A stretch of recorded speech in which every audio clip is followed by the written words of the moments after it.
kasih. Saya Devi Rizka Valio.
aktivitas manusia termasuk siklus cuaca ya, siklus air.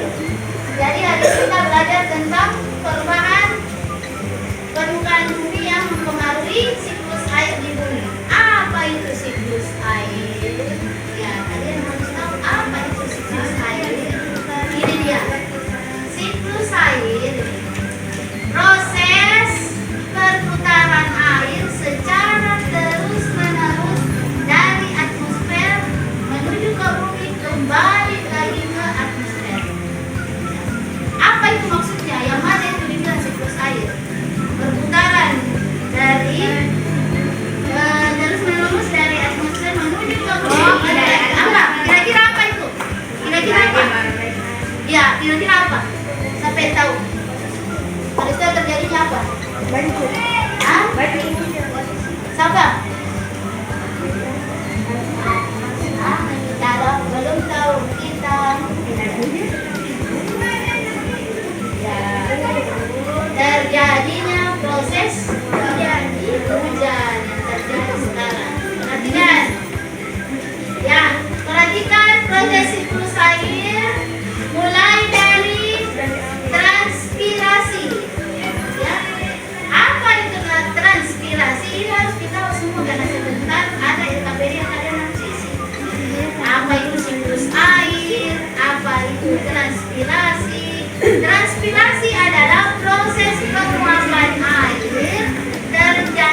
proses infiltrasi. Apa itu tadi proses infiltrasi?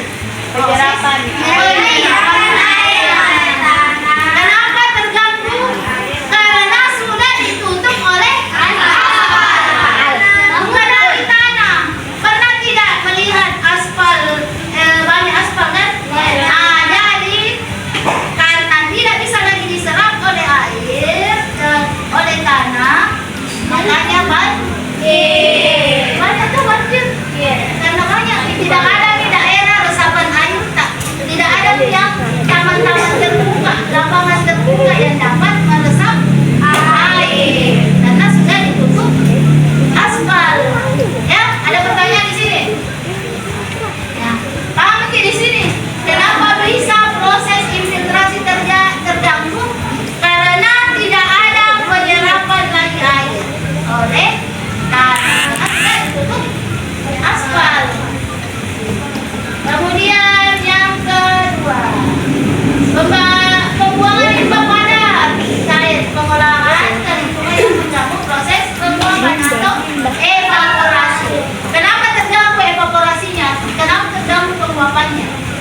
Karena penuh dengan limbah. Limbah sampah, penuh dengan sampah, dengan limbah pabrik. Makanya terganggu. Kemudian yang ketiga, coba dibaca Maim. 3. Penggunaan pestisida dan pupuk kimia secara berlebihan dapat mencemari tanah dan air. Hal ini dapat mengganggu proses penguapan air, evaporasi, dan penyerapan air ke dalam tanah, infiltrasi. Ya, itu dapat terganggu lagi karena adanya penggunaan pestisida dan pupuk kimia. Kemudian yang terakhir, ini siapa bisa baca? Ada. 5. Pencemaran udara dari asap pabrik dan kendaraan bermotor akan menyebabkan terjadinya hujan asap yang sangat berbahaya. Hal ini dapat menyebabkan lapuknya batuan dan mematikan tumbuhan. Ya, dapat menyebabkan lapuknya batuan dan mematikan tumbuhan. Sampai yang mau kasih.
tadi.